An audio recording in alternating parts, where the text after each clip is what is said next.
What's up, everybody? This is the Booch, and welcome to episode 36 of the Boochcast reviews, Darkside of the Ring. And as you can see, I am riding solo for this episode, but I'm not too upset about it because, as you guys know, if you've been following all of the Darkside of the Rings from episode 1 all the way to now, you know that for the majority of these, I've been solo.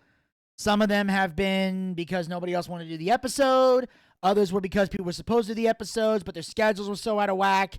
And I finally just lost my goddamn mind and said, fuck it, I'll do it alone.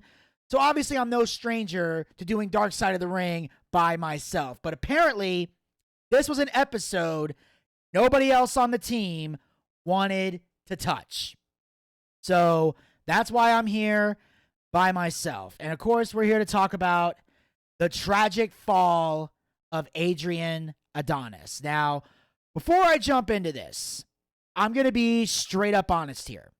I knew who Adrian Adonis was. I'm familiar with the name, and I've seen some of his matches.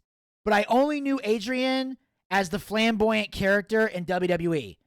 Anything before or after WWE, I didn't know about Adrian Adonis. I also did not know how he died. So what's great about Darkside of the Ring and why I get frustrated sometimes when certain co-hosts don't want to be part of certain episodes is because the whole purpose of Boochcast reviews, Darkside of the Ring, is to review the episode of Darkside of the Ring. So even though I only knew a little bit about Adrian Adonis, by watching the episode, I got to learn more about Adrian Adonis and have the opportunity to comment and share thoughts and talk. And that's what I love about the Darkside of the Ring series, is the fact that I can watch these episodes. Some of these stories I do know.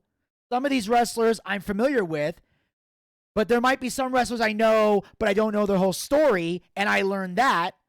Or there might be something related to wrestling I've never heard of before, but I watch it, I learn it. It gives me a better insight into wrestling and history, which I think in the long run makes me a better analyst. So I like when I see stuff in wrestling that I didn't know about. It intrigues me because there's a lot of shit about wrestling that I do know. But then when I see Darkside of the Ring, I get to learn something new.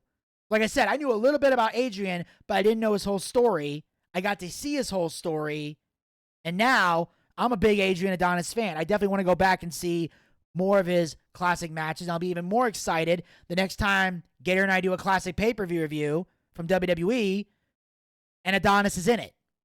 That'll make it more fun for me, because now I know more about Adrian than the little stuff that I knew before. So, with that said, we're going to jump in this episode. Here we go.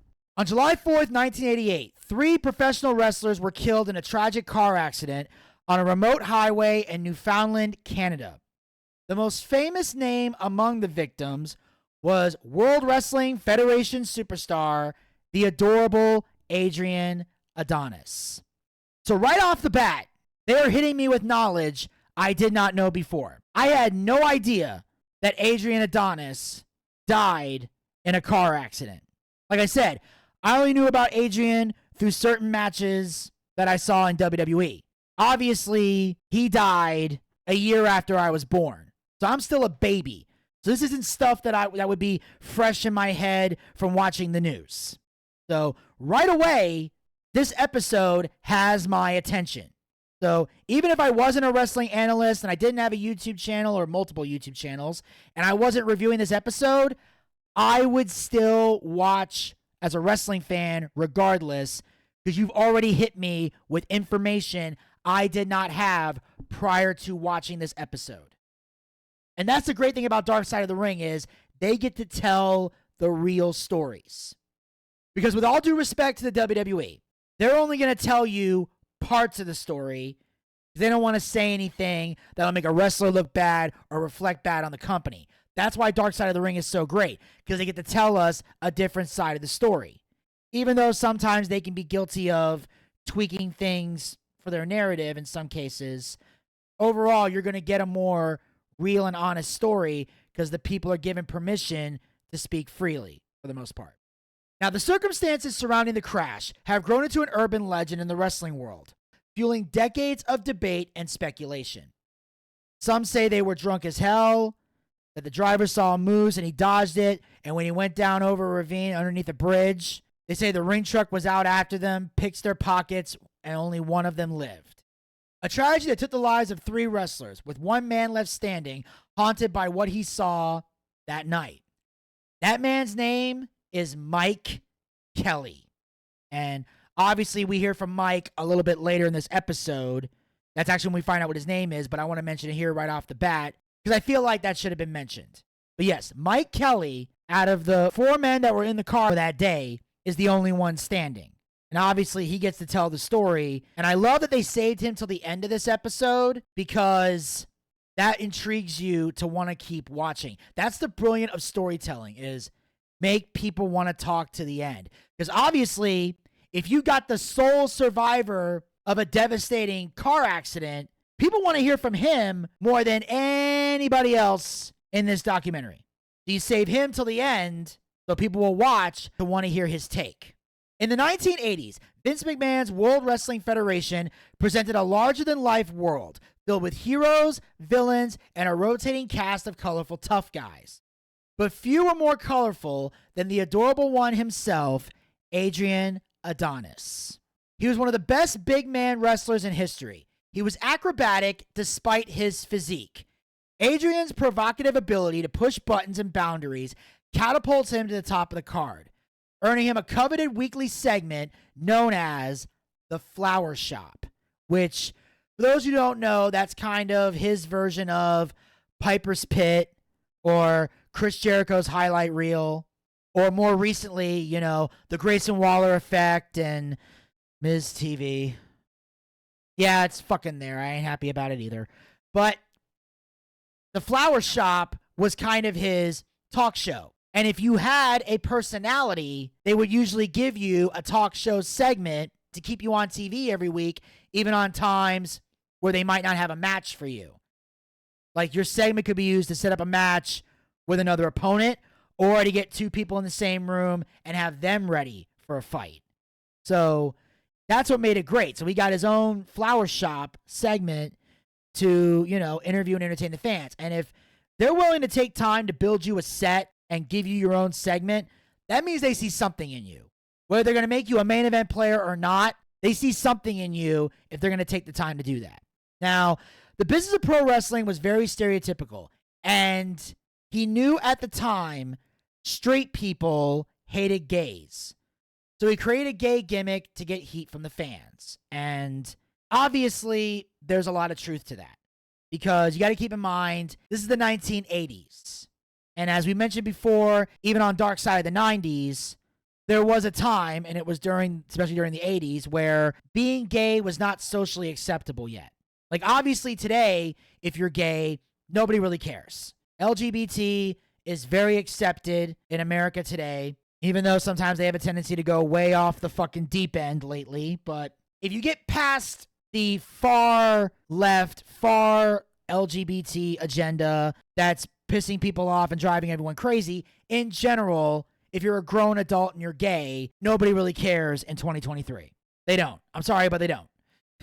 You know, it's accepted today. Back then, not so much. So when Adrian Adonis was in this flamboyant character and he basically came out on this random talk show thing with Vince McMahon and said, "I'm gay," the boos started coming. So, you know, people might accuse Vince or Adrian of being homophobic for creating this character, but really it was a reflection of what was at the time a homophobic society. And obviously I'll explain that more when I get to the Dice Clay Dark Side of Comedy, but we'll worry about that later.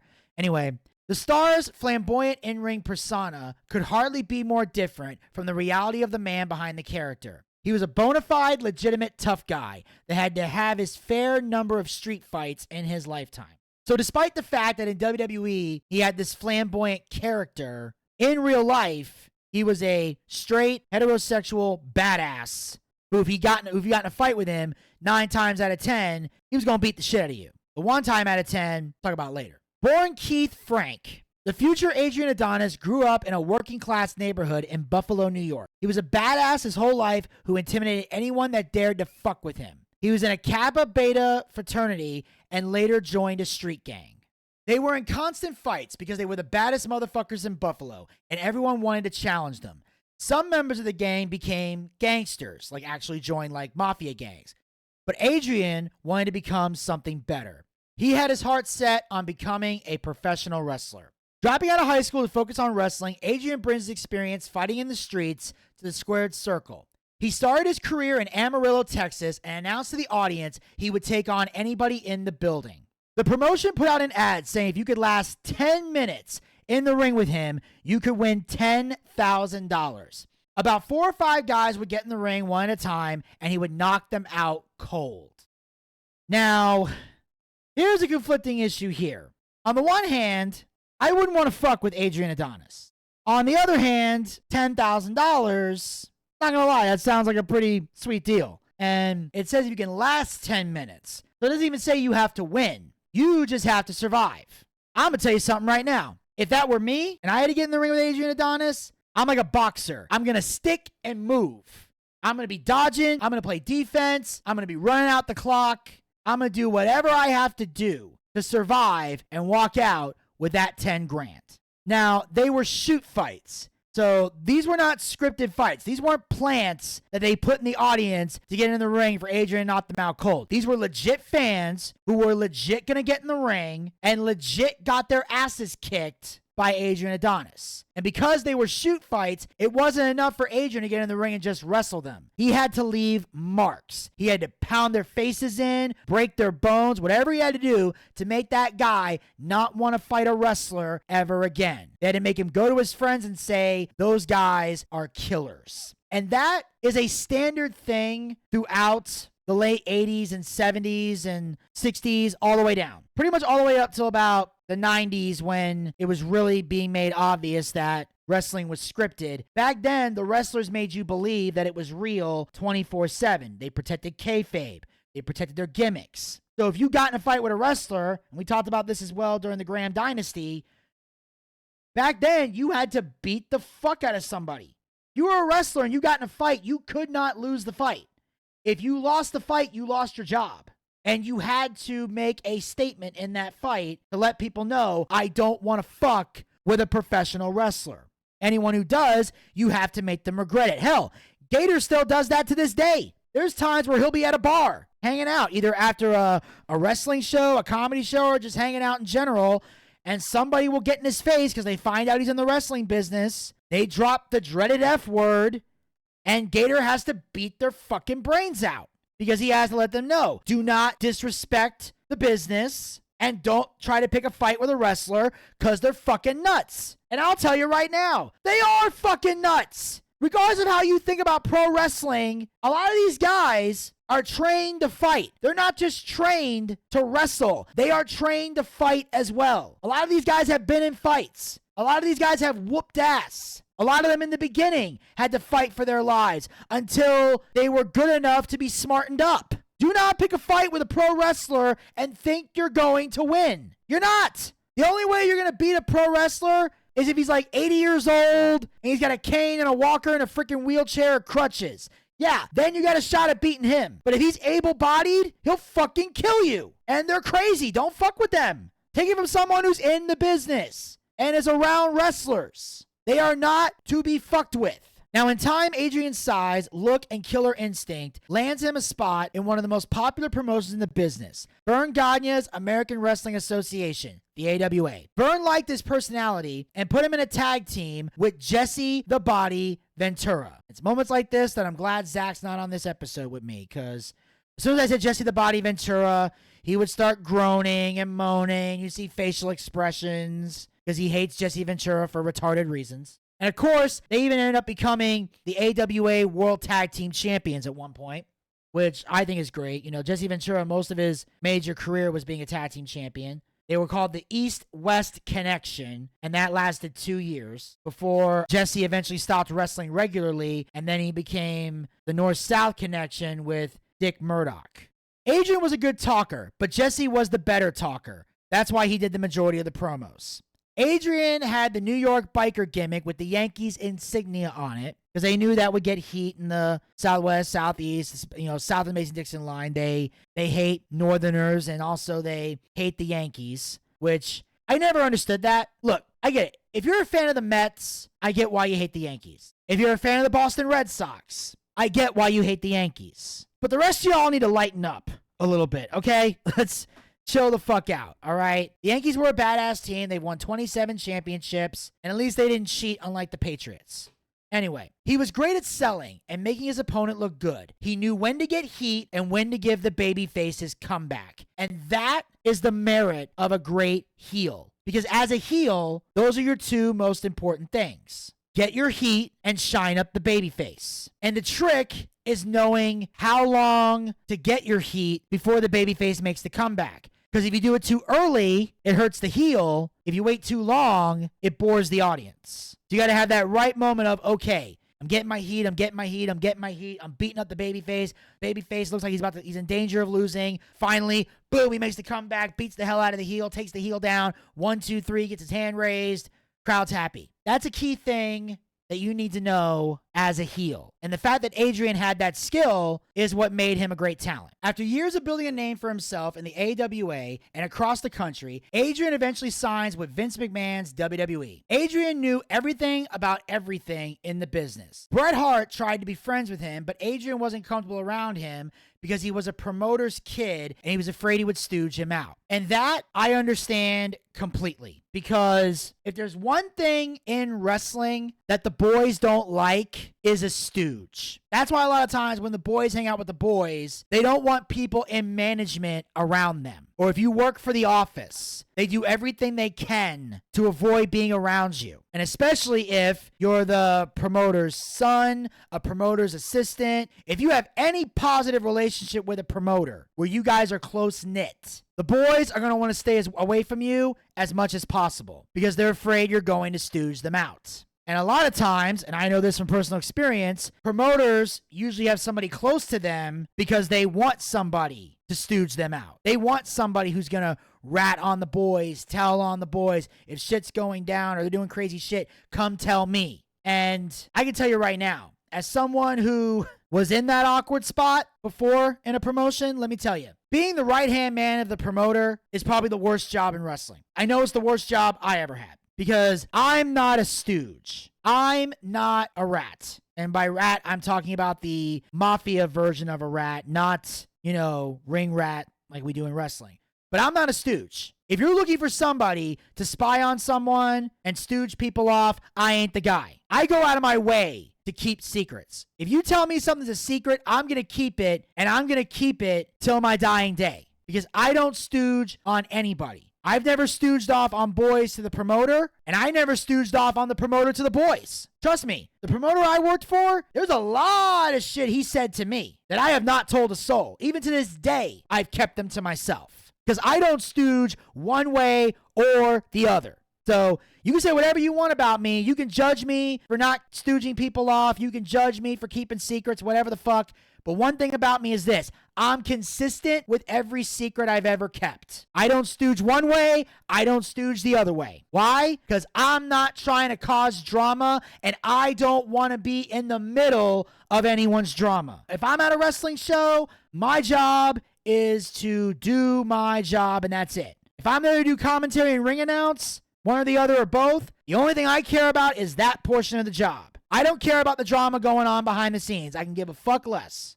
And the fact that I don't work for that particular promotion anymore is a relief, because now all I can do is focus on my job. Whether it's commentary, ring announcing, managing, or assisting Buffett shows. Whatever the job is, that's the job I want to focus on. I don't want to be dealing with 50 other things, or dealing with drama, or spying on people, or any bullshit like that. I just want to do my job and make my money. That's all I want to do. So I feel for Bret on that one. Now, Jim Neidhart said he was cool, so Adrian let him in. He trusted Jim. So Bret goes in, he sees Adrian, Jim, Roddy Piper, Mr. Fuji, and the Iron Sheik all doing cocaine. So they're just sitting around together, doing lines, hanging out in the hotel, whatever. And Bret saw it as sitting under the learning tree and learning wrestling psychology. So when Brett first met Adrian Adonis, he was a nobody in the business. Brett wasn't famous at all. But when he got to the WWE, he was able to, again, learn from all these guys who had more experience than he did. And of course, Brett admits he partook in the cocaine as well. But again, it was the 80s. You'd be hard-pressed to find someone in the 80s who didn't do cocaine. You'd be hard-pressed, especially in the wrestling business. So some of them got heavily addicted to it. Some of them did it for a while and then they stopped. But either way, cocaine was popular in the 80s. In fact, cocaine was easy to get in the 80s. And Adrian partied hard every night. So Adrian was one of those guys, every single night, he's doing the blow. The other guys might not necessarily have been with him, but either way, every night, he was partying hard after shows. Now, joining the WWE roster during its 1980s golden age, Adrian Adonis seems destined for greatness. But behind the curtain, the trappings of success begin to take a toll. And as I mentioned before, there were very few wrestlers in the business that didn't party. Now, eventually, Brett and Jim stopped doing it because they saw how it went from being a fun time to a crippling addiction. And that's the thing. When you start off doing cocaine, it is fun. But when you get to a point where you need it every day, that's when it becomes a problem. I remember Jake Roberts saying that. He said when he first did cocaine, it was fun. They were having a good time. Everybody was cool. You know, it was something you did to take the edge off or relax or whatever or unwind. But then eventually got to a point where Jake needed just to wake up in the morning, and that's when it became a crippling addiction that he needed to get off of. Now, Adrian only partied on the road. When he was with his wife and child, he was a different person. He was a devoted, loving family man who treated his wife like a queen. He would even serve her breakfast in bed. Now, before I go any further with this, let me just say right here, bravo. Bravo. I want to give a shout out to Adrian Adonis right now for being, so far from what I've seen, one of the most level-headed guys in Darkside of the Ring. Because Adrian did what every wrestler is supposed to do, but so very few did it from what I've seen in Darkside of the Ring. Out of all the episodes I've seen up to this point, Adrian is the only one that I've seen that didn't bring the road home with him. Yes, he partied on the road. He did his cocaine. He was out every night. He was doing his funny things. He was wrestling, doing whatever. But when he was home, he was home. He didn't bring the road into his house. When he was home, he dropped the gimmick. He didn't do drugs. He wasn't belligerent around the house. He was a husband. He was a father. And he took care of his family. So regardless of whatever Adrian was doing on the road. Now, from what I saw on Darkside of the Ring, he didn't have issues of infidelity. But for the sake of argument, let's say he did. Let's say there was a time where Adrian fucked a couple ring rats on the road. Even if he did all those things, I would still praise him as a good man for at the very least not bringing the road home with him. He kept it separate. And that's what you should do as a wrestler, as a talent. When you're on the road, if you want to party afterwards, if you want to do all the fun shit, go ahead. Do whatever you want to do when you're on the road. Now, obviously, I would recommend, not doing drugs and alcohol to the point where you become an addict. And obviously, if you're in a relationship, I don't endorse cheating on your significant other. I do think that's fucked up. But at the very least, if you're going to do that, keep it separate from the house. Like, I'll say this for me personally. Let's say I'm traveling on the road as either a comedian or a worker in the business, the wrestling business. And let's say I had hoes in different area codes. Let's just say every town I went to, I had a girl that I could hook up with, whether it was a groupie, a rat, or if there's a hooker in an area and I can call her whenever I see her to come have fun with me for some period of time. My rule would be this. You're only allowed to call me when I'm in the town. Unless there's a couple days leading up to the date that I'm coming to your town. You might call me to set something up in advance. That's fine. But once I leave the town, I don't want to talk to you no more. That would be my rule. So that's why it would be easier to get a hooker, because hookers are understanding of that shit. But that would be a rule that I would have with any groupies. Like if I had a different area codes, I had a girl over here, a designated girl, whatever. My rule would be do not post shit on social media and do not take pictures or videos or whatever. I would say do not tell anybody what's going on. Don't call me or text me on my phone. I would keep everything separate if I was going to do that, which obviously if I was married, I wouldn't do that. If I was in a serious relationship, I wouldn't do that. I don't cheat in relationships. But if I was going to, I would at least keep shit separate. I would not allow the road to come into my home. And I wouldn't allow my home to come on the road either. Vice versa. Keep the shit separate. Adrian did that, and props to him. He was the total opposite of who he was in the ring and on the road. His favorite show was The Three Stooges. His wife never cheated on him and never questioned what he did on the road. So if something did go on, she didn't want to know. And I guess in her mind, Adrian treats her so well and is such a good man at home that I guess she didn't care what happened on the road, because whatever was happening on the road wasn't affecting their home life. So as far as I'm concerned, they had a great marriage. But despite his stable home life, Adrian's cocaine addiction causes his in-ring style to become even more vicious, ultimately damaging his reputation backstage. He would potato guys in the ring almost every night. And if you complained, they would say, you're too weak to be in the business. Because that was the mentality back then. They didn't bitch about much back then, because it was like, hey, this is the business. You got to be tough. You can't complain a whole lot because you were seen as weak. So people just dealt with it. But I will say that is wrong, because first of all, you don't want a reputation as being unsafe to work with. That's the worst reputation you can get in wrestling, especially if it's being told by a top guy who has some type of pull backstage, because that can bury your ass. Now, there's only one instance where you are allowed to potato someone in the ring, and that is if they're no-selling you, because when you go out to that ring, you have to take care of your opponent. We've mentioned this many times before on Darkside of the Ring. You have to trust your opponent, and your opponent has to be able to trust you. You are responsible for each other's safety in that ring. And if you're somebody that they can't trust to be safe, you ain't going to last very long. And I can understand if that played a role in him not getting a push in WWE. Because if you were potatoing guys and not being safe to work with, why would I push you to the top? Makes no sense. Now, in 1985, Vince McMahon decides that Adrian's character needs a dramatic makeover from New York City tough guy to something completely different. Now, Vince was more into colorful gimmicks than just normal tough guys. So Adrian did what he had to do to move up the ladder. Now, this is when he becomes the flamboyant gay character with the makeup and the ribbons all over the place and the scarves and everything. Like, this is when Adrian makes that transformation, because back then, Vince wanted colorful gimmicks. Vince wanted something that was out of the ordinary. And I get that, because you don't want everybody to look exactly the same. Okay, here's the normal tough guy. Okay, well, it's professional wrestling. Almost all of you guys are tough, or at least you're all be billed to look tough. They want something that's going to make you different from every other tough guy. And that's what people don't understand about gimmicks and characters. They make you different from everybody else, because you have to separate yourself from the pack. That is the most important thing in wrestling. Because if everybody looks exactly alike, then none of you are special. If none of you are special, how do we know who to push? That's the problem with wrestling today. Everybody's out there running, jumping, playing, frolicking, flipping, tumbling. They're all doing the same fucking moves, and nobody's special.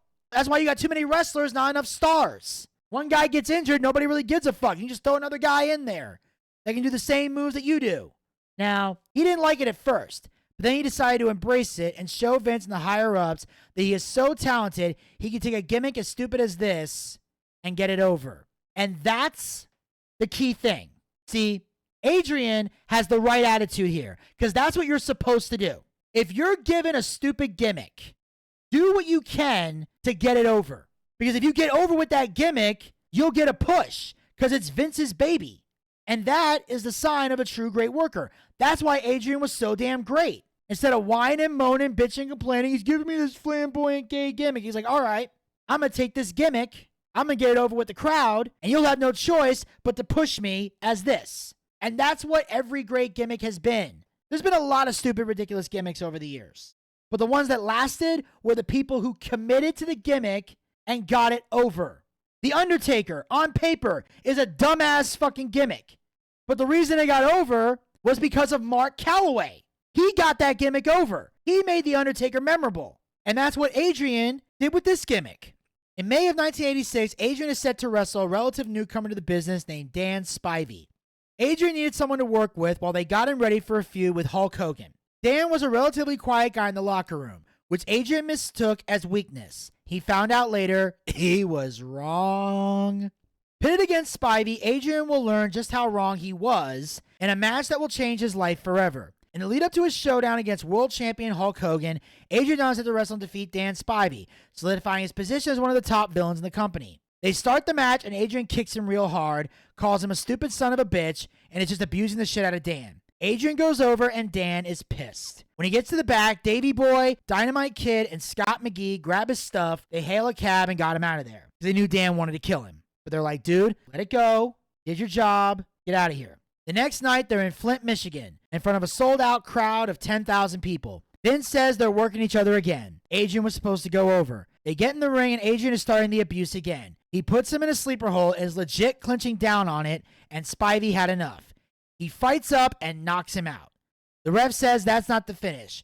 Dan said, I changed the finish. He's not going over tonight. Dan then starts wailing on him in the ring until Bob and another guy who, I can't remember the wrestler's name, but I know he looked like John Leguizamo. He pulls him off and brings him to the back. Adrian then comes to the locker room and looks like he's going to apologize, but instead he goes for his legs. He goes to double leg him. And Dan gets down low, uppercuts him, and he goes into the air and lands on the floor. His cheekbone was sticking out through his skin. He went to the hospital and was out of action for a couple of weeks. A month later, Dan got fired from WWE. Adrian was embarrassed because he was the tough guy in the locker room and got his ass kicked in front of the boys. And that really what did it. He got his ass kicked in front of the boys. That's worse than getting your ass kicked anywhere else. Because once the boys see you get knocked out, you lose all respect. It's kind of like being in prison. If you go after the baddest guy in the prison and you beat the fuck out of him in front of all the prisoners, you earn the respect of all the prisoners. Because they saw, holy shit, you just fucked this guy up.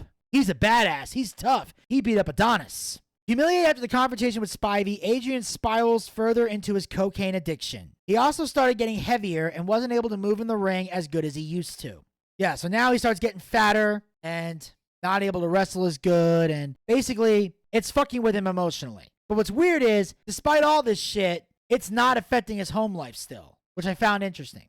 Now, in May of 1987, Adrian suddenly leaves the WWE. Though the reasons are unclear, rumors backstage suggest he was fired for substance abuse. He went back to the AWA, where he was over 400 pounds. He wrestled Greg Gagne and could barely go 10 minutes.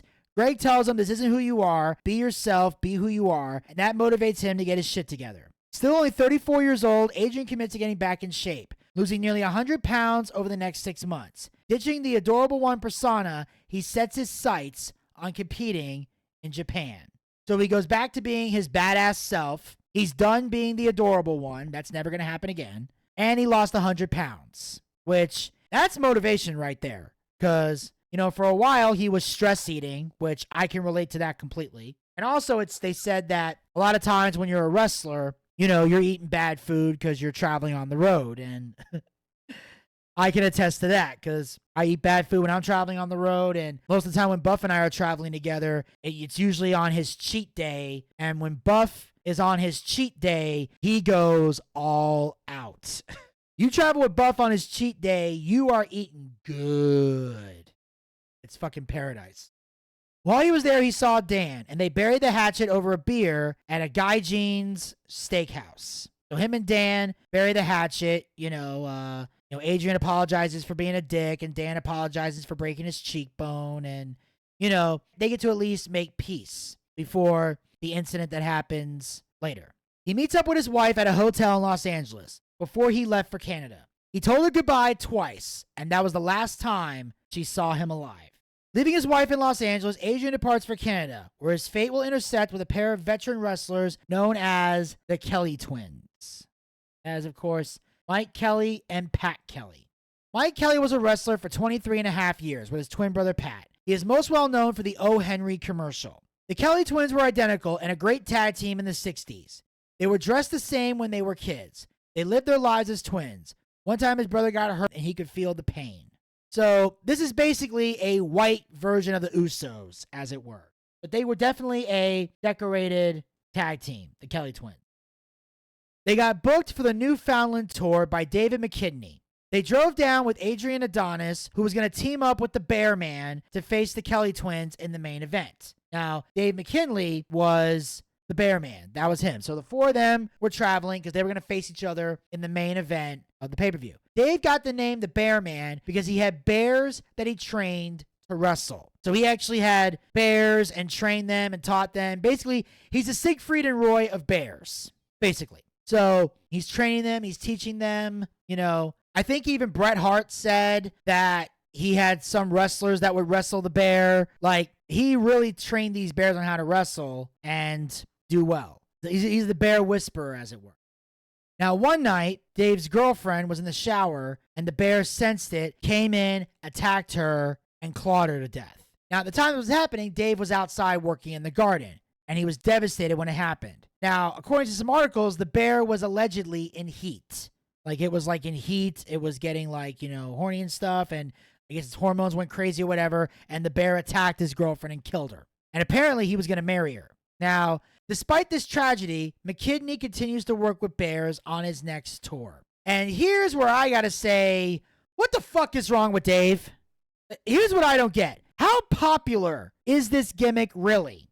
That you would still continue to work with bears after a bear killed the love of your life. That happened to me. I ain't working with bears no more. That's all I got to say. And I do have to know if he is going to work with bears, okay. But what about the particular bear that killed his girlfriend? Please tell me that bear got put down. Because I understand how Dave could even look at that bear after what happened. Me personally, first of all, if I'm training bears, I have a gun in the house in case shit hits the fan. But if a bear attacked my girlfriend, I'm killing the fucking bear. I'm taking that gun. I'm going to blow that bear's fucking brains out. I'm emptying the clip until that bear is dead and done.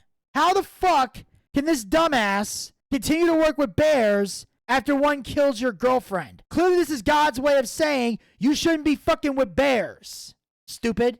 An 8-week trek across Newfoundland with a troupe of wrestlers that includes the Kelly Twins, Ricky Johnson, and Adrian Adonis. Now, apparently, Ricky Johnson is the brother of Soul Man Rocky Johnson. And he calls himself Soul Man Ricky Johnson. So he did that to pay tribute to his brother. Even though I'm sure if Gator was here, he'd be like, Mr. Bucciarelli, he's stealing gimmicks. Once again, we see someone in the business stealing from somebody else. Howdy, children. This is Gator Ricky Ross, the new bear man. Look, there's my girlfriend. I'm a scratcher, scratcher, scratcher, scratcher, scratcher, scratcher. Along the way, the mayor of Lewisport phoned the hotel in Gander where they were staying and asked if the wrestlers would come down on their night off because they wanted to throw them a party. Now, the wild man gets in the car with Adrian and the Kelly Twins. At the last second, Phil, who was driving a different car, invited Ricky to ride with him, and he accepted. Adrian's car was 10 to 15 minutes ahead of the car with Phil, Ricky, and Lil T in it. They get stuck in traffic and realize the reason is because the van crashed. It was pure daylight when they were driving, and they had to go around big rocks. And then they see a bear cub. The sunlight gets in his eyes, the driver, and the driver swerves to the left where the grass was.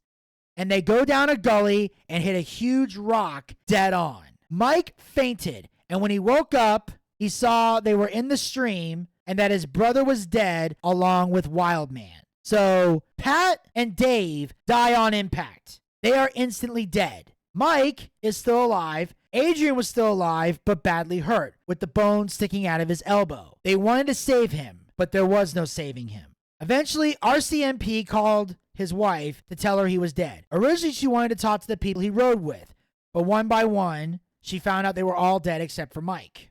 Road guys stole money and jewelry off the bodies. And I'll just say this. Obviously, this is sad what happened. And, it was a shame. Sun in the eyes, act of God in this instance. By that, I mean, that's what they call it on an insurance report. If something happens to you that's nature related, like a bear cub walking into the street or sun getting in your eyes, they consider that an act of God, which means you didn't do anything to cause the accident. It was something in nature. But, it's a sad moment, but those road guys, not only should they be prosecuted, they should be shot and killed. To me, I don't understand how you can steal money and jewelry off of bodies. Is appalling to me. Go fuck yourself. Now, Ricky, Phil, and Little T went to the bar to relax from what they saw, but then they snapped and started breaking pool sticks and breaking glass in a rage. They got a $12,000 bill for the damage. Apparently, there's a guy in the corner just writing down everything they broke and totaling it up to find out how much they broke. Reporters asked them if there was booze involved, and they told the reporter to fuck off. Though it's never been proven, some have suggested the accident that killed wrestlers Adrian Adonis, Dave McKinney, and Pat Kelly resulted from drinking and driving. So there are some people that think there was booze involved. I don't know if they did a toxicology report to see if that was the case, but either way, regardless, it's still a sad moment. And obviously, that's not a question someone's going to want to answer while they're dealing with a death. That's why I always get frustrated with reporters who try to interview somebody immediately after there's a death, and why I don't fault people who get angry and say emotional shit while being interviewed. Because if someone close to you dies, you're not in your right state of mind when you initially hear it. You're not. That's why most people drink or do drugs or try to numb the pain. Some people cry. Some people get angry. Some people lose their minds. When someone's dealing with a death, you don't want to talk to them, and you sure as hell don't want to fuck with them. Because emotionally, they're not in control. They're not in their right state of mind. They're going to say something or do something that they're guaranteed to regret later. That's why most people, they shut down. Because they don't want to talk to anybody. They don't want to deal with anybody. They want to just get through the pain. And obviously, Mike Kelly, he's obviously over the pain. He still loves his brother. He still misses him, but he's able to, live his life every day. He picks up the pieces. He moves on. He's happy. He's living his life, which is what I'm sure his brother would want him to do. And I'm sure that's what anyone who dies would want their loved ones to do. Yes, obviously, cry. Have a moment. Go through a grieving process. Take the time you need to process your feelings. But eventually, whether we like it or not, there has to come a time when you move on from the incident. You have to still be able to live your life. You still have to get up, go to work, go to school, wherever it is you got to go, live your life. Especially if you have a family still.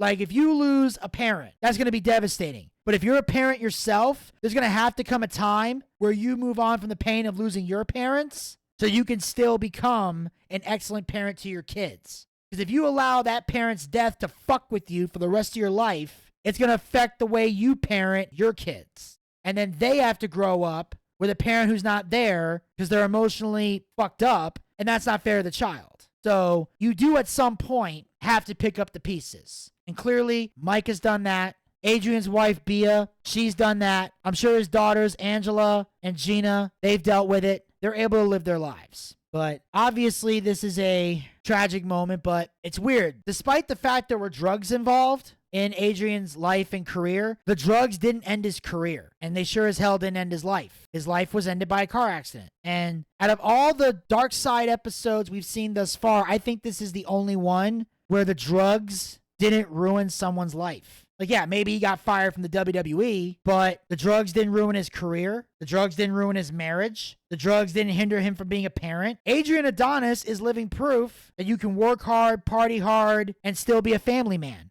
The key thing is you separate the two. He saved all his partying and all his shenanigans from when he was on the road away from his family. But when he was with his family, he was devoted to them. And I think that's what Adrian Adonis should be most remembered for. Yes, he should be remembered for being one of the greatest in the ring of all time. He should be remembered for the incredible matches he had. But most importantly, he should be remembered for being one of the few wrestlers in the business in his era to have work-life balance. Because how many wrestlers we know have work-life balance? Not very many. In fact, Adrian's the only one I've seen thus far. If you know of one, please comment below. But to me, with all the shit that I've seen in the world today, with all the stories we hear from legends in the business about how they lived their lives and the prices they had to pay, I think that should be Adrian Adonis' biggest legacy. Being able to be a faithful husband, an excellent father, and still be an incredible wrestler who worked hard and played hard. And he knew when to turn it on and off. And if you can turn it on and off, good for you. If you can't, then you need to cut out the party. Because obviously, wrestling's how you make your money, but you don't need to be partying and drinking if it makes you a person that's horrible and it's going to make you someone that's going to be difficult for your family to be around. You need to cut that shit out. But that, ladies and gentlemen, will wrap up this episode of Boochcast Reviews, Darkside of the Ring. I thank you guys so much for tuning in. Make sure you guys tune in next week. I'll be here with Gator Ricky Ross, and we're going to be talking about a real crazy episode. This one's going to be not for the squeamish. It's called Abdullah the Butcher, Legacy of Blood. That's going to be next week here on the Boochcast. So make sure you guys follow us on all of our podcast platforms. Links are down in the description box below. Follow us on all our social media platforms. The link is down in the description box below. And of course, as always, make sure you guys hit the subscribe button and ring that bell to be notified so you never miss another episode of Boochcast Reviews Darkside of the Ring, as well as other additional Boochcast YouTube content. We'll talk to you guys next time. Until then, pizza, baby!